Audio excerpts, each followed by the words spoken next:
and onward to Module 8, Segment 3. So we're going to be taking a look at the issuance and having employees get the benefit, maybe stock-based compensation through options to purchase stock or other benefits that might be accrued by employment. And this is used as an incentive to keep people hanging around.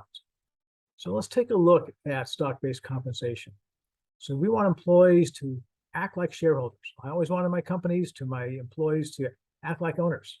If they spend something, they're spending their own money, company's money, because they are getting benefits that if we save money, they get actually options and availability for other benefits that we have more monies to do other things that they may want to do.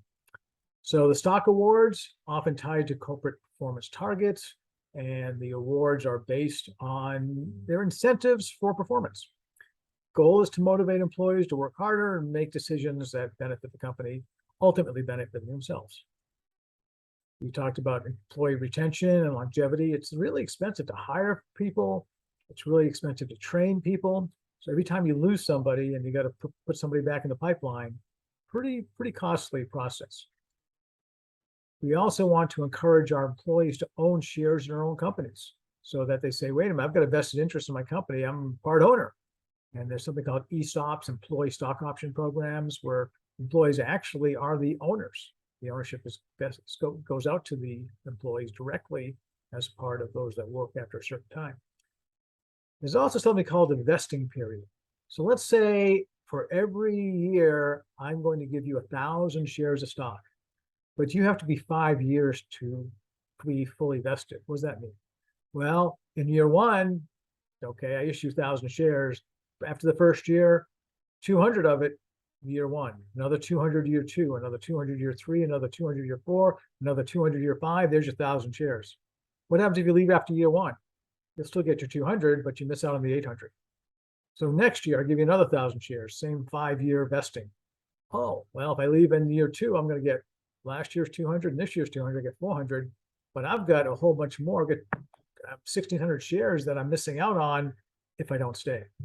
So those are sometimes called the golden handcuffs that kind of want to keep you going, keep you participating, and want to build your loyalty, as well having a financial incentive to stay. And that's a vesting period. Sometimes with pension funds, there's a pension match a company will often do. And they'll say, you know what, we're going to match, you put in 4%, we'll match your 4% contribution. But we need to vest that over 5 years. So there's two ways of doing it: straight line, like we were just doing with the stock, or just saying at the end of 5 years, it's yours. No vesting prior to that, or end of 2 years, or whatever we do. So the goal again is to incentivize our employees. And types of stock-based compensation: we might have restricted stock, employees specific, not free. There's a restricted period.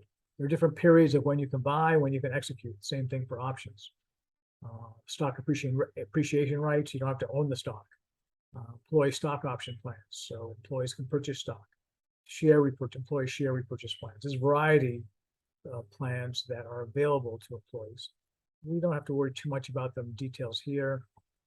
Nonprofits don't have shares, so there's no benefits associated like that as well. But how do we go ahead and analyze stock-based compensation plans? Well, we have to recognize an expense associated normally at the fair market value when we issue these particular plans to employees and they're going to take advantage of it. So it's part of compensation expense. It does go on the income statement because it's an actual expense of doing business. And we also have a potential dilution. If we go ahead and not buy back shares of treasury stock, but we issue shares that we say, you know what, I got all these shares that are authorized, I'm going to tap into that pool. What's going to happen? It's going to reduce the ownership interest of other parties that are there. So we need to be careful of the dilution. That's why we often will buy back our stock, which doesn't dilute anything associated with them. And stock-based compensation, a couple of steps. I did mention fair value valuation of the award that's granted to employees. So there's an estimate there. And the estimate is a fair value and it is recorded as an expense on the income statement over the vesting period. So if we have 5 years, it says ratably over 5 years, 20% a year. And when the shares are issued, the common stock and additional paid-in capital increase in the same manner as for cash-based stock issuance. So that's part of the plan, that's part of the program. And reporting stock-based compensation, that's in the footnotes. You can actually see the determination of how much is going out and associated with stock-based compensation, bottom line here, for the previous 3 years. And is stock-based compensation a cash expense? Well, you might think that, yeah, it's compensation, it's not cash, but the cash can occur when you're buying back treasury stock and you want to offset the dilution. But in theory, usually it's not a cash item associated unless you're buying back shares to do that. And then there's stock-based compensation expense. And it's, you do have to recognize a treasury stock purchase as an operating cash outflow, not financing. Stock, when we get to cash flow statements, you probably realize that a stock purchase, we have OIF, operating, investing, financing. So anything to do with the stocks is typically in the financing section. Anything to do with long-term debt is typically in the financing section. But if we are doing buyback of treasury stock for compensation, wages, that's part of our operations. So that would show up in the operating section on the cash flow statement.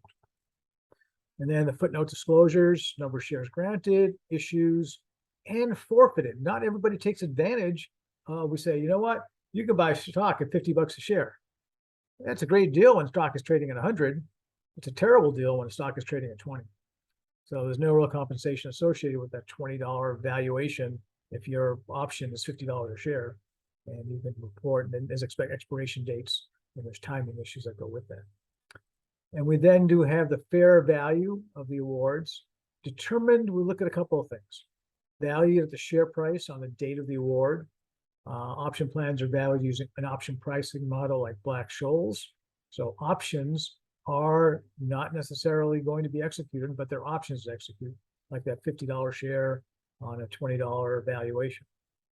Value of shares issued over and above the price the employee pays. So if the employee paid for an option, that gets recorded, and we needed to give the difference. If they pay $20 for that option and we end up executing it at 60, they pay 50, that's $30 a share that we have to additionally recognize as expense. And the stock options are restricted share units, RSUs, and performance share units, PSUs. So that's the conclusion of our stock-based compensation section. Hopefully that made some sense. And then we're going to go on to our next section. Look forward to seeing you shortly.